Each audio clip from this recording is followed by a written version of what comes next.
Doink. The doink heard around the world, and it happened in Tampa. Is it going to be a doink to their coach? We'll talk about it in just a second here on Locked On NFL. The barbershop is open and Tony Wiggins has a chair for you. He's ready with some real NFL talk. The local experts of Locked On bring their expertise, and Wiggy is ready with his clippers and shears. Sit down and enjoy. The new Locked On NFL starts now. Locked On Podcast Network. Your team every day. It is right. It is your team every day here on Locked On NFL. We thank you for making us your first listen. Quick reminder, we're free to subscribe to wherever you get your podcasts. Make sure you check that out. Whether you watch them or listen to them, we will be right there. Make sure you don't miss an episode. You can start the season with a big return on FanDuel. New customers can place a $5 bet, and you'll get started with $200 in bonus bets if you win or lose your first $5 bet. Visit FanDuel.com to get started, and that's exactly what we're going to do here. We're going to get started. Julian Council is the expert of the day here, and we'll be talking about our Vikings and Rams preview later on, amongst other things. The Eagles defense is balling. Is it good enough, though? Because Detroit and all those teams, they might have something for them a little bit. And the Commanders doink their way into round two, something that franchise has not seen in, I think, 2 decades. The second round, the first playoff win in a very, very long time. Julian, what's up? And that's where we're going to start. We're going to park right there. First of all, the last time Washington was in Tampa going for a field goal in the playoffs, they fumbled the snap. And that was the year that I thought they could actually beat the Rams. And the Bucs go out there and they lose that Burt Emanuel game to the Rams, and the Rams go on to the Super Bowl. Washington had beaten the Rams earlier that year. It had to start bringing back some memories, but at least this time the game was tied. It happened. It was doink and boom. Now they're going. What do you think about the game? Yeah, I mean, first time since I think they said 05 that the Commanders, the Washington NFL franchise, has been able to win a playoff game, which is insane just considering like the Joe Gibbs years and winning Super Bowls and being one of the marquee franchises in the history of the National Football League, and to have been that dormant for this long under the ownership of Daniel Snyder. Then in one short year with Josh Harris and now with Dan Quinn and Jaden Daniels, that is a brand new franchise and back to being the standard bearer that they had been prior to Dan Snyder owning the team. So it's great to see the doink by Zane Gonzalez. It looked good at first, but then it's like, oh my God, is he going to miss it? And is it going to be more years of heartbreak? And this game came down to me to the Baker Mayfield fumble. Tampa had just been able to stop Washington there on downs. I sit there, it's 17-13. You can kick the field goal. You're going to be down by 1 point. You can go back, kick the field goal later. You don't always have to go for the touchdown. But it ends up working out for them later on down the road. But still, they give up that fumble in that situation. That was killer. Because after that, even when Tampa found a way to tie the game, Washington was going to have the ball last. Tampa was going to have to get off the field. Kalijah Kancey gets the towel of Jaden Daniels, and not all of Jaden Daniels, who runs it in there to get a first down, to be able to run out the clock down to 3 seconds till they got that doink by Zane Gonzalez. So great night for Washington. Great night for all of the fans out there that have been long suffering in the DMV, just praying for a winner, praying for confidence. And they finally got that, and hope with their quarterback, Jaden Daniels, and Dan Quinn, the backwards hat, that magic is finally there. And we'll see what they can do next week in Detroit. Yeah, man. James Yarko and the Bucs, they ain't so happy about the result. I want you to listen to James Yarko from Locked On Bucs as he describes the game through his eyes. The Buccaneers and the Buccaneers season. I am James Yarko, host of Locked On Bucs, talking about the Buccaneers 23-20 wild card loss to the Washington Commanders. And it was 2 self-inflicted wounds that send the Buccaneers into the offseason. The first was a botched exchange between Baker Mayfield and Jalen McMillan that turned into a Terry McLaurin touchdown to give Washington the lead. And then after the Bucs had 2nd and 1 deep in Commanders territory, they failed to convert a first down on a run play.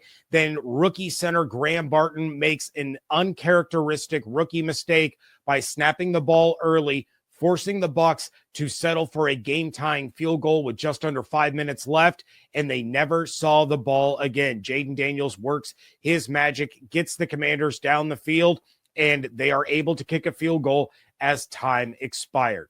For more on this and all things Buccaneers, check out the Locked On Bucs podcast 5 days a week, part of the Locked On Podcast Network, your team every day. Listen, man, if you play with your food, this is what happens to you. And we see it a lot more in hoops than anything else. You play around, and then all of a sudden at the end of the game, here you come trying to make a run, and you exhaust yourself trying to make that run, and then you end up losing anyway. And I think the Bucs, they had too many self-inflicted wounds to come out victorious in this game. You can't do that in the play. You can't do it in any game, especially in the playoffs. Yeah, I mean, he brings up the Graham Barton snap. I mean, a rookie who's in his first playoff game. I brought up earlier Baker Mayfield's fumble, which I think was the big turning point in that game. You look at Kalijah not being able to get the tackle where they would have had about 50 or so seconds left to go down the field and try to get into field goal range. And McLaughlin has got a pretty big leg, and he's already shown so far this season where he can hit a 55-yarder when needed to take a game into overtime. Did that in Carolina back in week 13. So, yeah, it's tough for Tampa. And in the playoffs, against teams that you're right there, level playing field, the margins are so thin. If you make those kind of mistakes, that's going to cost you. And Tampa made the mistakes. Washington didn't, and that's why they're at home, and that's why Washington is headed to the Final Eight. Speaking of Washington, Locked On Commanders host David Harrison, also our Wednesday guest host here.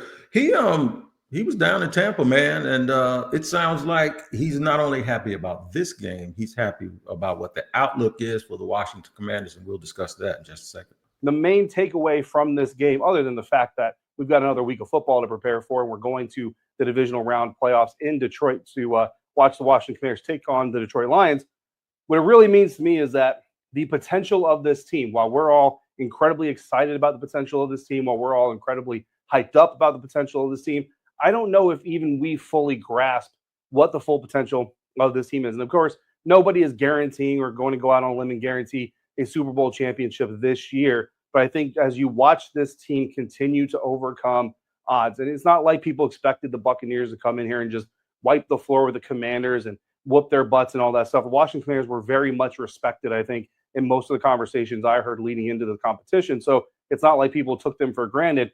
But when you look at where they came from, where we were a year ago right now, where we were 8 months ago even right now, to where this Washington Commanders team stands, I think it's very, very impressive. I think it's impressive also, and we have to be careful to not want to go too far into the future and just kind of enjoy the moment. I do believe the way that they're playing is a very sustainable way because of the people who are leading them. And I mean, they got young guys on the offensive line. Of course, the quarterback. I think the quarterback is just phenomenal. And judging by how he responded to the doink going in, it just seemed like this kid is just, it's whatever, man. He's just unflappable. He don't get too high or get too low. And I think that bodes well for him and that team. Yeah, and I think David's right that they got to stay in the moment. Nothing is promised. Like, you think about it, last year, Dan Campbell talked about it after they lost that game against the 49ers in the conference championship, saying that this might have been our only chance. And looking at all the injuries that we saw from Detroit this season, it felt like those are some pretty prescient words that he had for us last January. And now they're 2 games away from actually getting to the Super Bowl, which could then also be their only chance to finally get there. And for Washington, like, I think about, like, look at Joe Burrow in Cincinnati. His first year, tears his ACL, and that season's over. He comes back to next year. He's healthy. They go to the Super Bowl. The next year, you get to the conference championship game, and he talks about how as long as he's there, their Super Bowl window is always open. Well, he gets hurt last season. This season comes back. He's outstanding, and they miss the playoffs. That's 2 straight years where the window's been open, and they have not stepped through the window into the Super Bowl and won it, as they have not made the playoffs. So it's never promised, and you have to take advantage of the opportunity that you have ahead of you. And Washington is a good football team, and they're hot. And they got a lot of confidence. They're together, and they certainly can push Detroit. It's not like the Lions all of a sudden aren't vulnerable after getting the 1 seed. Like, I thought that was the only way they could potentially get to New Orleans to the Super Bowl, but that's still a game that they can lose on Saturday when Washington comes to town. So we'll see what they can do. So let's not look too far ahead. Let's look at the now. And the Commanders have really as good as a chance as anybody who's still left in this thing in the NFC to go out on top and come out to New Orleans, play for the Super Bowl. Now, I don't know if it's been announced. Back to Tampa real quick. I don't know if anyone has said anything, but Tampa once fired Lovie Smith just so they could keep Dirk Cutter. there's a lot of talk that people are really about tired of Todd Bowles, and they're really tired of Mike Tomlin in Pittsburgh too.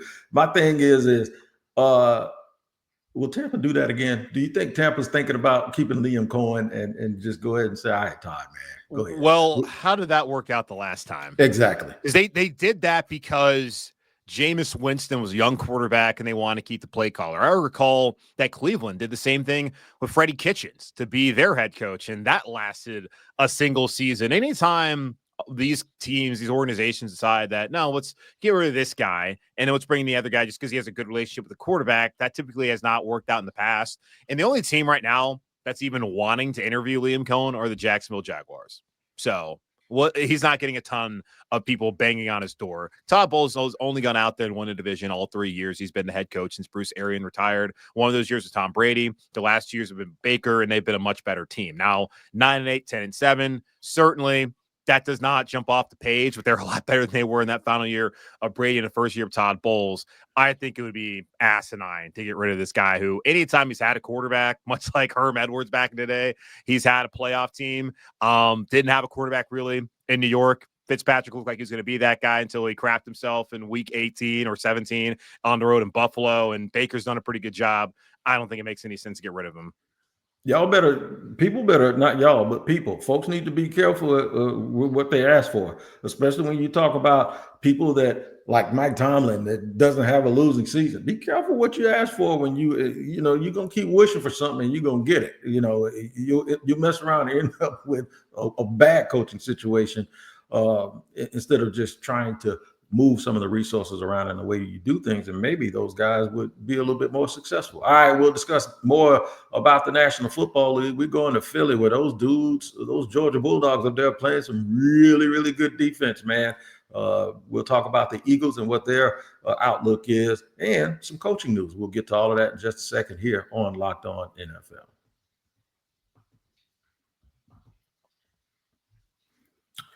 Today's show is sponsored and brought to you by LinkedIn Talent Solutions. If you're growing your small business in 2025, it comes down to how well you can hire. Let's just face it. Better hires start with smarter insights. That's where LinkedIn comes in. With the strongest hiring data available, LinkedIn helps you identify the right candidates, giving you the confidence to make the best decisions for your business. I've used LinkedIn Jobs myself, and I can tell you it's a game changer when it comes to hiring the right fit.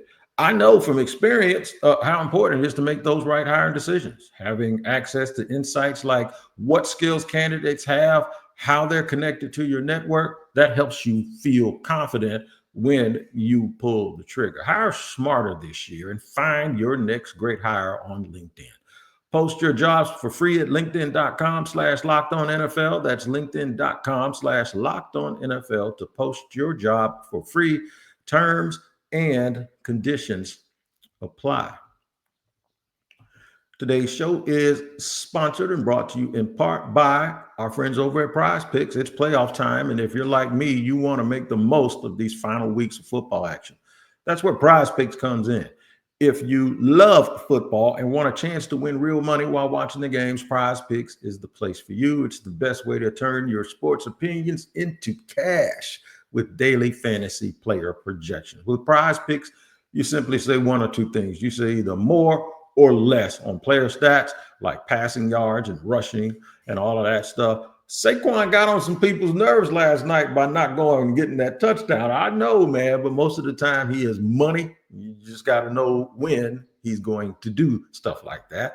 I've been playing for a while now, and I'm having a blast. Here's a special offer for Locked On NFL listeners. Download the app today and use the code Locked On NFL to get $50 instantly after you play your first $5 lineup.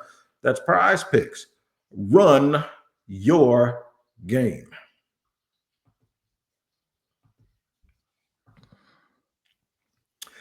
Getting to it with my man Julian Council, the expert, Locked On NFL,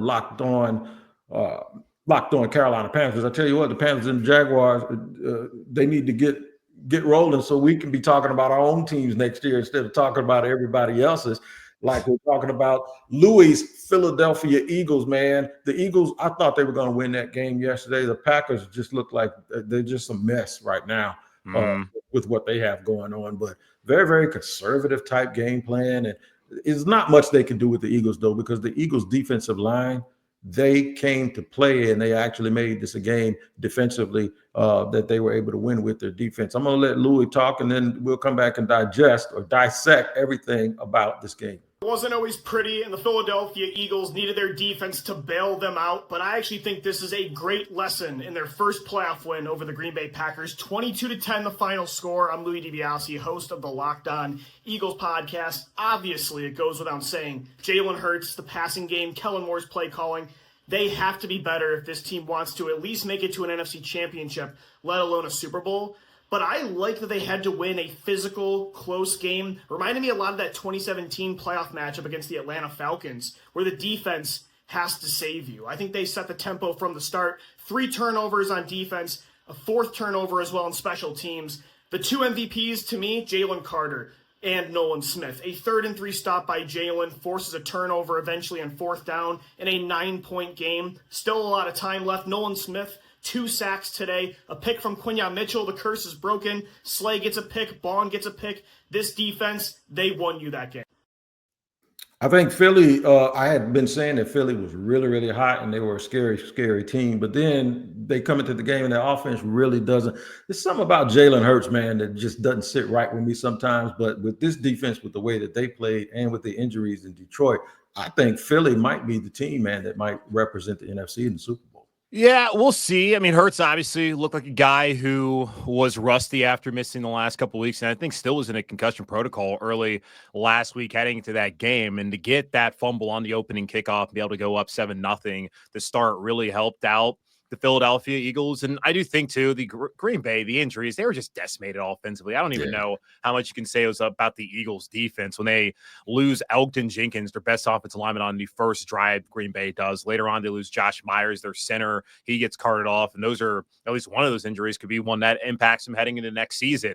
Christian Watson, their deep ball threat. He tore his ACL a week ago, so he didn't play in this game. Romeo Doubs was taken to the locker room, would look like a concussion. Jaden Reed was injured. Like, they were dropping like flies offensively. And in Philadelphia, as well as they played defensively, like Nakobe Dean, he went out in that game. He tore his patellar tendon, so he's out for the rest of the playoffs, and he's been one of their leaders in the middle of that defense right next to Zach Bond. So that's a big loss for Philadelphia. So it's good that they got Jalen Hurts back out there. I'm sure he'll look much better next week in their playoff game against Washington, or not against Washington, against whoever wins this game tonight with the Rams and the Vikings game. But still, like, that's a big loss, but good offensively that they can get things hopefully going next week. But it's not like the passing game was great again, as A.J. Brown was out there reading a book in the 4th quarter of the game.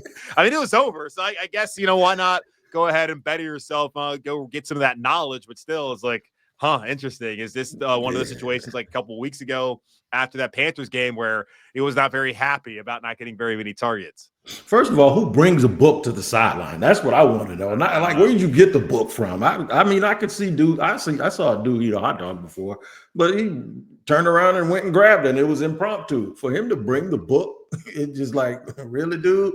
You got to kind of stay engaged a little bit. But the Eagles are a very, very good football team. But like I said, I think this is the year, if you're not going to be a really, really good offensive juggernaut, unless you play the Ravens, this is the year to do that when you're talking about playing in the Super Bowl.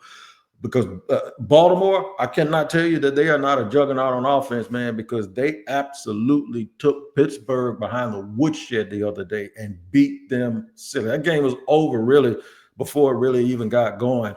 Listen to Kevin Oestreicher talk about the Ravens and their win. The Baltimore Ravens advanced to the divisional round with a big 28-14 wildcard win over the Pittsburgh Steelers. I'm Kevin Oestreicher, the host of Locked On Ravens, and that is how you do it. Baltimore dominates Pittsburgh on the ground. Derrick Henry has 186 rushing yards and 2 scores. Lamar Jackson has his fair share of carries and yards, and also through the air had 175 passing yards and was dominant for the entirety of the game. The defense stepped up. A little bit of a lapse in the 3rd quarter at times, but Baltimore is able to get Pittsburgh off the field when they needed to. And despite a couple of Russell Wilson big touchdowns, Baltimore never really felt threatened by Pittsburgh. Now they'll have a big opportunity in the divisional round to face off against another good opponent in their quest for a Super Bowl championship. For more on the Ravens and their big wild card win, be sure to check out the Locked On Ravens podcast and subscribe on YouTube, part of the Locked On Podcast Network. I'll tell you what, it's set up this game next week to when do they announce the MVP, by the way? I mean, because if they announce it before the game, it's going to be fun. And this is all people are going to talk about. It's going to be Josh Allen and Lamar Jackson next week. Yeah, the MVP is not going to be announced until NFL Honors, which is during Super Bowl week. And I believe the voting's already been done because it's a regular season award. Right. And I already know how this is going to work out based off of which team wins this game and loses this game. Say Josh Allen ends up winning the MVP and Baltimore won. People are going to be mad as hell that Lamar Jackson is not getting his third MVP. Say that Baltimore goes out there and they lose and Lamar gets it and Josh Allen doesn't, then people are going to be like, why did Josh Allen not get the MVP? I do think Josh Allen will end up being the MVP of the NFL this season. I can certainly hear arguments against that. I'm not necessarily advocating for it. I've been telling you now for weeks now, just because of Lamar winning it twice, the way Buffalo's played this year, all that they lost. I mean, Josh has also been just outstanding. Like watching that game on Sunday against Denver, it's just been like, man, this dude has to be so frustrating to play against. He's not turned the ball over like he did in the past. The only game I can really think of him doing that was that Sunday night game in Baltimore where the Ravens beat the brakes off of these Buffalo Bills. That's going to be a great game next Sunday night. But as far as Baltimore goes, yeah, that's a machine. And they did not have Zay Flowers in that game. So we'll see if Zay Flowers can play on Sunday. If he cannot, that is obviously going to be a difficult task for them on the road in Buffalo. But the way they can run the ball with Lamar and with Derrick Henry, and that game really wasn't all that close. There was a point in time when it was 21-7 right there at the beginning of that second half where it felt like maybe Pittsburgh can make it a game. And immediately Baltimore goes right down there, runs it down the field, gets a touchdown, goes back up 3 scores. It was over right then and there. Just a thorough demolition of our division rival. And the 95-yard drive early in the game, and they only threw the ball 4 times. That is amazing to me that they were able to pull that off. Real quick on Pittsburgh, a lot of chatter. I saw Chris Carter say he's already said Mike Tomlin ain't going nowhere, but a lot of chatter about Mike Tomlin. And this is one of those things where we talk about, again, you got to be careful for what you ask for. I think Tomlin deserves some criticism because I think what they're doing is stale. But then every time I think about that, I think what he is doing is just on brand for Pittsburgh. He is really, that's their brand. This is who they are. They're going to play defense. They're going to run the football. I just really, really think that it's time that they kind of turn the corner. That's why I was really, really shocked that they hired Arthur Smith to come there because he's just doing much of the same things that they've already been doing. Now with Roethlisberger, they did throw it around a little bit more, but Pittsburgh just needs a quarterback that they before they go into this new type of play, they just need another real good young quarterback that they can do that with, I think. Yeah, and honestly, like offensively, like they weren't that bad. If they got just any stops defensively, that could have been a game. Like I think the defense more than anything let them down. But yes, in these last 5 games that they all lost, offensively, they were not for the most part up to par against some of the NFL's elites, and that's why they're back at home. And we're having this conversation about Mike Tomlin's future. I don't think he's the problem. Certainly, maybe things are getting a little bit stale, but Pittsburgh's not had the kind of success in the playoffs that they expect. And I can understand frustration. Now, a lot of these fans would have fired Mike Tomlin years ago, and this franchise probably be in a worse spot had that been something that had happened. We'll have to see what happens because they got Lamar in their division. They got Joe Burrow in their division. And if you don't have a quarterback that can match up with them, which they don't, and they have not had for a number of years, even when Ben was still there and they went undefeated like 10-0 to start off that season before falling apart a couple years ago, I just don't see how this is not going to be their ceiling, being like a 10-win team, getting to the wild card and likely losing to a better opponent. So it's going to be difficult to get that quarterback because it's not like they're in position to do it. They brought in Kenny Pickett. He wasn't the guy. Surprise that didn't work out.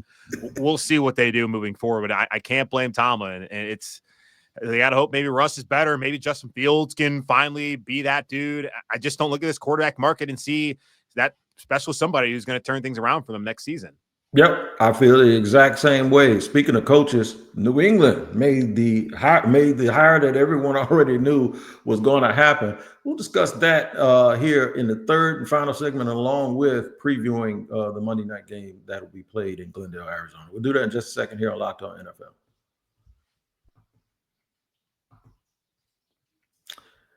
Today's show is brought to you and sponsored in part by our friends over at FanDuel.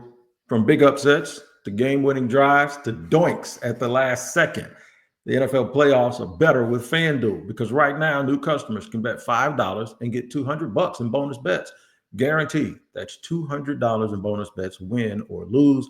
The FanDuel app gives you everything you need for live bets, same game parlays, and so much more. Visit the website and share all of the knowledge that you get with your friends and buddies and tell them that FanDuel is the place to be. Now, when you do visit that website, FanDuel.com, do it to join today and get started with $200 in bonus bets. That's FanDuel.com. Make the playoff season unforgettable with FanDuel, an official sportsbook partner of the NFL.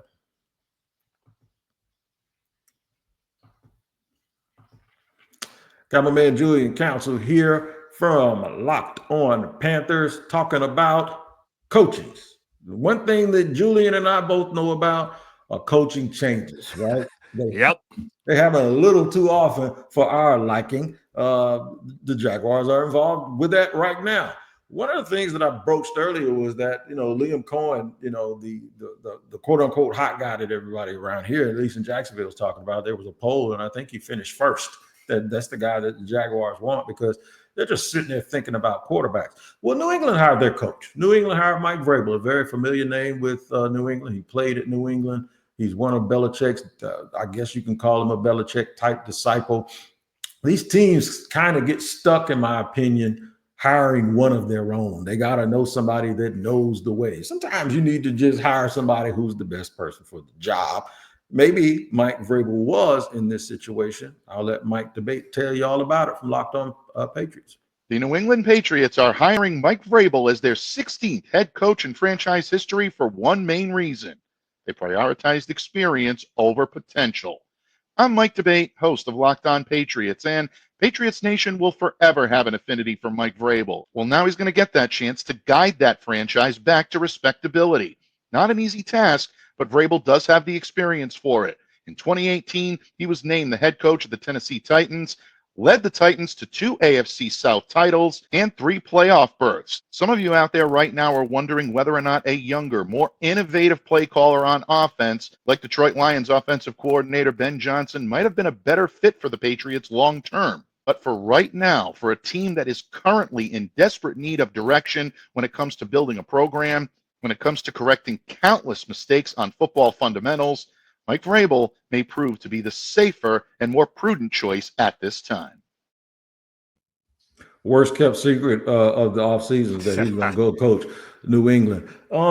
Julian, my thing is a year ago, people thought Vrabel was a dinosaur. And then all of a sudden, the league kind of flipped and started playing the way he used to coach. Yeah, it is interesting how 1 year ago the Titans get rid of him. He loses a power struggle there, and now the guy that the Titans basically put in charge of the whole operation, Ran Carthon, is no longer there. And Mike Vrabel was the one telling them that Ran Carthon was not ready to be a general manager, and now the Titans are number 1 overall pick. Their head coach, Brian Callahan, is not very convincing, and it's just a complete mess. And now Mike Vrabel is up to New England, which has been really the standard of the last 20 years in the NFL. And it's a great hire for them. The only thing about it is I know that the Rooney Rule is well-intentioned, and it has led to coaches who would not get an opportunity to get these jobs hired. But, man, there are some times where I just kind of wish it wasn't around because you look at the guys that interviewed for this job. Pep Hamilton was never getting this job. He's right now in the UFL. Byron Leftwich was never going to get this job, but they had to check the box of 2 minority head coaching candidates in order to officially hire Mike Vrabel. And I'm not going to sit here and say that, like, the New England Patriots ownership group is racist. I'm not saying that at all. They just hired Gerard Mayo a year ago. They had in his contract for him to be the successor to Bill Belichick. So clearly these are well-intentioned, open-minded folks. It just kind of just pokes holes into the Rooney Rule overall. But I do think it's a good point that you don't have to have an offensive innovator like Mike brought up in order to have success. Like, look around the league. Like, look at New England.